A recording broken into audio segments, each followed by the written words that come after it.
Você já parou para pensar no que acontece na sua cabeça quando você pensa em alguma coisa? Como é que uma crença, um desejo ou uma esperança se direciona para algo específico no mundo? Tipo, como o seu pensamento quero um café realmente se refere ao café. Essa capacidade da nossa mente de estar sobre algo, de ter um alvo, é o que os filósofos chamam de intencionalidade. E ela está no centro de um dos maiores quebra-cobecas da filosofia e da ciência cognitiva, o que é o conteúdo mental. Vamos começar com uma ideia bem intuitiva. Uma teoria diz que nossos pensamentos significam alguma coisa, porque são causados por essa coisa. Meu pensamento sobre um cavalo significa cavalo porque, bem, foi um cavalo que causou esse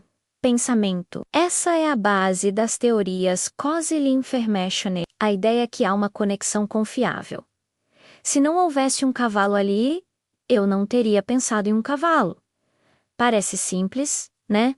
Mas e os erros? Às vezes a gente olha de longe e confunde uma vaca com um cavalo. Se a causa é tudo o que importa, como a gente distingue um pensamento correto de um engano? A teoria causal pura não consegue explicar isso direito. Para resolver esse problema, alguns filósofos adicionaram uma pitada de Darwin à receita. Surgem as teorias teleosemânticas. Elas dizem que o conteúdo de um pensamento não é definido por qualquer causa, mas pela causa que nosso sistema cognitivo foi projetado pela evolução para detectar. O nosso cérebro tem a função de identificar cavalos. Então, quando ele é ativado por um cavalo, ele está funcionando como deveria. Quando ele é ativado por uma vaca magrinha vista de longe, ele comete um erro. O conteúdo correto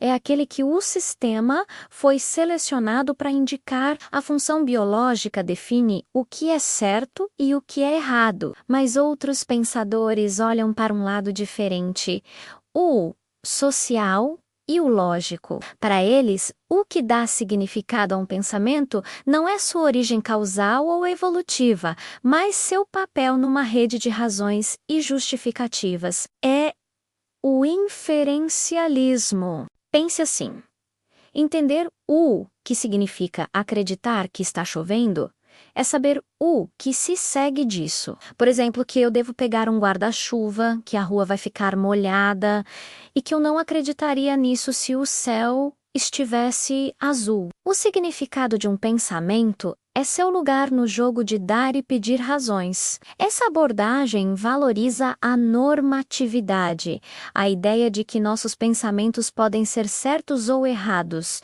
justificados ou não. A crítica parece um pouco circular. Para explicar o conteúdo, a teoria já assume que a gente vive num mundo com linguagem e práticas sociais complexas, e por falar em linguagem, ela é a nossa ferramenta principal para colocar o conteúdo mental para fora, para compartilhar o que pensamos. Mas a mente é muito mais do que palavras. Temos o conteúdo da percepção, das imagens mentais, dos nossos movimentos. A intencionalidade não é só sobre frases na nossa cabeça. Isso levanta uma questão fascinante. O que a gente vê no mundo já vem embalado em conceitos, ou a nossa experiência visual é muito mais rica do que as palavras que temos para descrevê-la? Por exemplo, você consegue distinguir dezenas de tons de verde, mas talvez não tenha um nome para cada um deles. O debate sobre se a percepção é conceitual ou não conceitual é crucial para entender como nossas crenças se baseiam na experiência do mundo. Além disso, uma linha de pensamento mais recente, a cognição corporificada ou enativa, nos lembra que a intencionalidade começa no corpo. Antes mesmo de formar um pensamento como quero pegar aquele copo, seu corpo já está orientado para a ação. A sua mão se molda, seu braço se estende verdade, essa direcionalidade prática, esse estar voltado para o mundo através da ação, é uma forma fundamental de intencionalidade. A mente não é só uma coisa que pensa, mas uma coisa que age. Nosso pensamento está situado no mundo e muitas vezes usamos o próprio ambiente e ferramentas para pensar. Sua lista de compras no celular é literalmente uma extensão da sua memória. A mente transborda para o mundo. Isso nos leva a uma ideia chamada holismo do conteúdo mental. A tese é que o significado de um único pensamento depende de todo o sistema de crenças de uma pessoa. Mudar uma crença pode, em teoria, alterar o significado de todas as outras. É como mexer uma peça num quebra-cabeça gigante.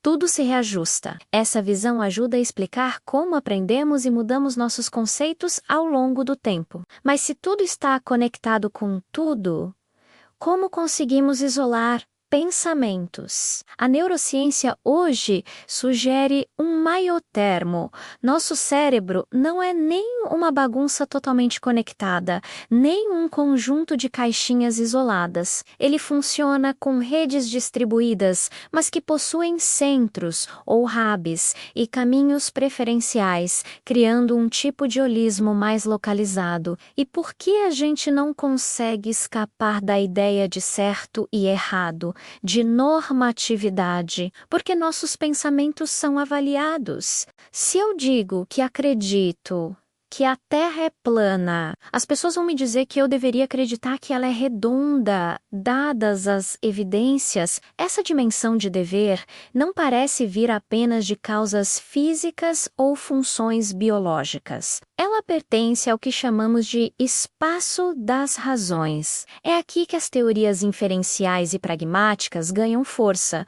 porque elas colocam a prática de justificar nossas crenças no centro do significado. O sentido nasce na nossa interação social de atribuir responsabilidades e direitos sobre o que pensamos. Isso também mexe com a noção de que a mente é algo totalmente privado. Filósofos externalistas argumentam que o conteúdo dos nossos pensamentos depende, em parte, do mundo lá fora, tanto do ambiente físico quanto do social. O famoso exemplo do planeta gêmeo mostra isso. Imagine um planeta idêntico à Terra, mas onde o líquido, que eles chamam de água, tem uma fórmula química diferente, XYZ. Quando uma pessoa na Terra pensa "quero água", ela pensa em Atoô. Quando seu gêmeo no outro planeta pensa "quero água", ele pensa em XYZ, mesmo que a experiência interna deles seja idêntica. O conteúdo do pensamento não está só na cabeça, mas na relação da cabeça com o mundo. Nós também confiamos em especialistas para definir o significado de muitas palavras, uma divisão de trabalho epistêmico. Eu não preciso saber a fundo o que é um quark, mas meu uso da palavra se refere à mesma coisa que os físicos querem dizer. A mente, portanto, não é uma ilha, mas mesmo que a mente transborde para o mundo, ainda resta uma dimensão interna. O como é sentir dor, ver a cor vermelha ou se apaixonar. A linguagem, por mais poderosa que seja, muitas vezes parece inadequada para capturar a riqueza dessas experiências. Tente descrever o gosto do seu prato favorito ou a sensação de uma música que te arrepia. Esse é o limite do dizível. Isso não significa que essas experiências sejam um mistério absoluto, mas que precisamos de múltiplas camadas de descrição para entendê-las. O relato em primeira pessoa, os modelos de como o cérebro funciona, os correlatos neurais e a análise de seu papel em nossa vida. No final das contas, o que tudo isso nos mostra? Que a intencionalidade, essa capacidade incrível da mente de se conectar com o mundo, tem uma raiz tripla. Ela é representacional, cria modelos internos do mundo. Ela é prática está ancorada na nossa ação e no nosso corpo, e ela é social. Seu significado é moldado e corrigido dentro de uma comunidade que usa a linguagem para compartilhar, debater e construir o conhecimento. Nessa intersecção entre representação ACA e normas, encontramos um caminho poderoso para entender não apenas como a mente significa, mas como ela erra, aprende e, no processo, transforma o próprio mundo que a faz ser o que é. Obrigado por assistir e mergulhar nesse tema tão profundo com a gente. Se você curtiu essa viagem pela filosofia da mente, não se esqueça de deixar o seu like, se inscrever no canal e ativar o sininho para não perder os próximos vídeos. 8A Proxima.